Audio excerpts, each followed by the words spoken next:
Assalamualaikum, salam sejahtera, salam kuasa ketiga. Skandal rasuah Sabah memberi imej buruk. So, itu tajuk saya. Jika audio jelas, boleh tolong maklumkan di ruang komen, share ramai-ramai dan sertai Telegram saya, Regi J. Siritaudin. Kalau anda menonton di Facebook, tekan butang subscribe. Kalau di YouTube, join atau member. Baik, skandal rasuah Sabah memberi imej buruk ya kepada kerajaan sebenarnya. Now, saya pernah lama dulu cerita berkenaan dengan skandal tu secara ringkas dan berpendapat ianya harus disiasat memandangkan ada pihak yang mewar-warkannya di media. Now, kemudian saya tidak sentuh, saya tidak kisah pun. Ya, sebab the way it is being done, ada 1001 persoalan termasuk oleh pihak yang mendedah. Now, dedah satu benda. Tetapi cara dia dedah menimbulkan 1001 persoalan. Sebab dia dah nak diri dia dirahsiakan, ya, dia kononnya hendak mendapat perlindungan daripada kerajaan sebagai whistleblower, pemberi maklumat, tetapi dia pergi ke media. Nah, ada pihak cuba I always have a problem with that word, rationalize lah. Okay? Rationalize tindak tanduk dia dan berkata kadang-kadang mereka tidak dapat, orang yang nak beri maklumat tidak dapat sambutan daripada kerajaan ke pihak berkuasa ke dan sebagainya, oleh itu mereka terpaksa pergi ke media. Well, okay.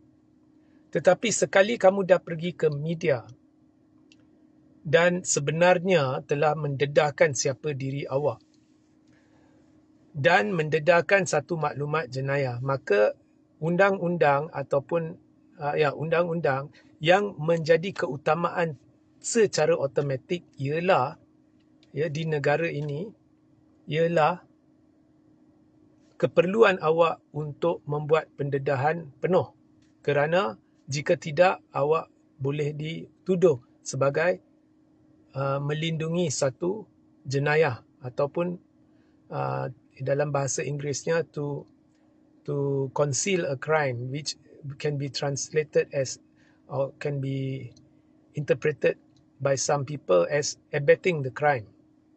I don't know lah whether abetting is the suitable word here. So tak boleh.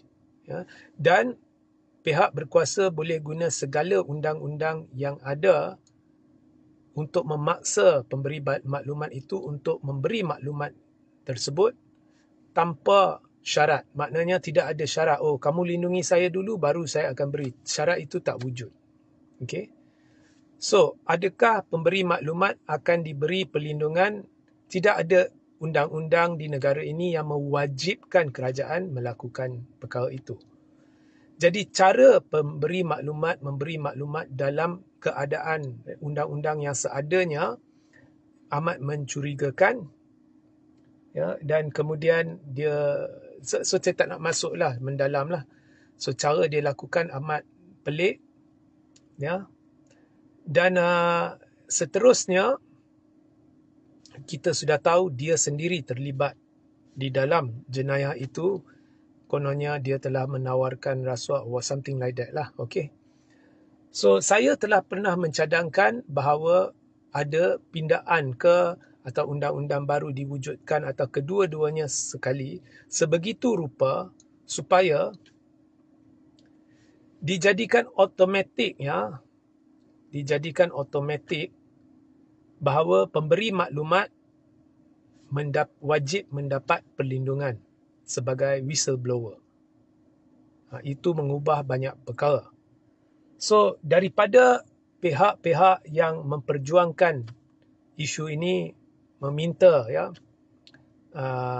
dia patut diberi perlindungan dan sebagainya, awak sepatutnya guna kes ini untuk memperjuangkan penggubalan undang-undang ke, perpindaan yang sewajarnya ke, atau kedua-dua sekali ke arah mewajibkan secara automatik pemberi maklumat dia dapat perlindungan. Okay? Alright. So itu babak perlindungan. Now benda tu keluar di media, kemudian kita diberitahu oleh Ketua Pesuruhjaya SPRM Azam Baki. Saya sama ada video diedit atau macam ni lah, macam tu, sebanyak kesukaran yang dikatakannya. So nampaknya macam seolah-olah benda tu dibiar. Kemudian semalam muncul satu lagi video yang telah dilaporkan oleh Malaysia Kini, dan nampaknya Malaysia Kini adalah saluran pendedahan ini. Okey, oleh pemberi maklumat itu. So kemudian lepas itu Latifah Koya dan pihak-pihak berkaitanlah telah dan laporan media mencadangkan orang ini kononnya dapat arahan dari atas, seolah-olah forget this, move on, macam tu lah. Okay. So itu saya tak nak masuk campur because we don't know how true that is. Tapi kalau awak lihat semua ni, pihak berkuasa sudah tahu media is in contact dengan orang itu. Pihak berkuasa dah lama tahu media sedang mendedahkan klip-klip yang bukan sekadar mencadangkan, tetapi dengan jelas menunjukkan berlaku perbincangan-perbincangan jenayah atau bersempadankan jenayah yang perlu disiasat. Diedit ke tak diedit, tetapi itulah yang dicadangkan oleh video-video berkenaan. So maknanya sudah tahu ada komunikasi, media tu tahu benar orang yang terbabit. Media itu sedang mendedahkan satu perkara yang sepatutnya ikut undang-undang, media itu pergi membuat laporan, orang yang terbabit buat laporan dan dedah semua. So setakat ini tidak ada paksaan untuk orang itu dedah semua, tidak digunakan undang-undang untuk memaksa orang itu untuk mendedah semua, mahupun media itu dipanggil dan diminta untuk dedah semua dan sebagainya lah. Okay?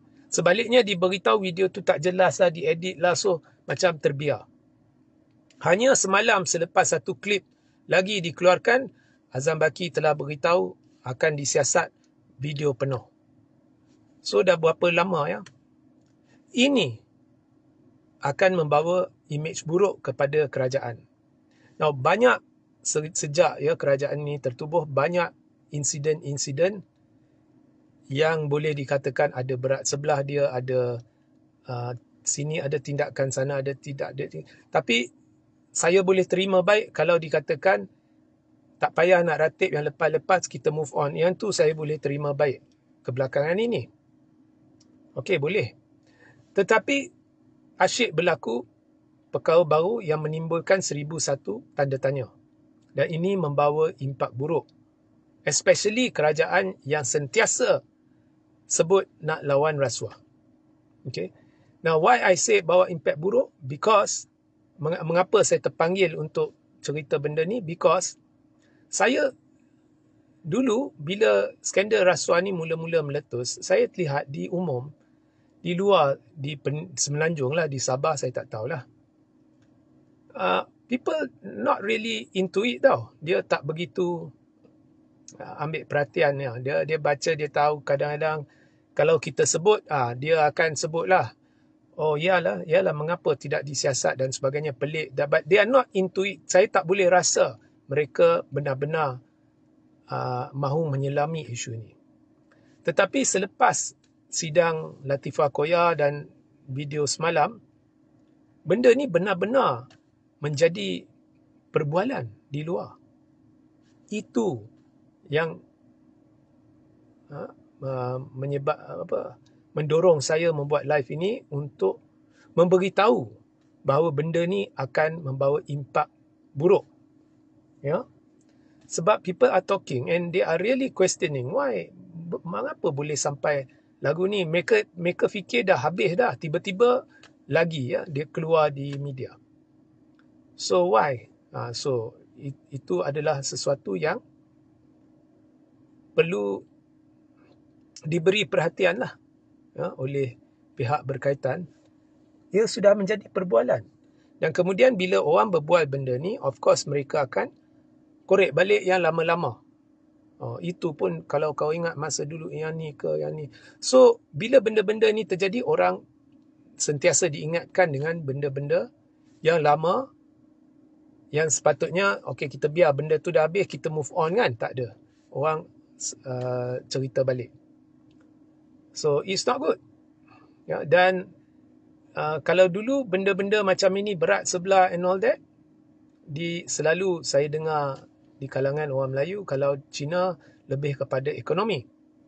Tapi lepas yang terkini ni, even Chinese are talking about it. So perlu ambil perhatian lah. Itu pendapat saya ya. So sehingga kita berjumpa di lain masa. Assalamualaikum, salam sejahtera, salam kuasa ketiga.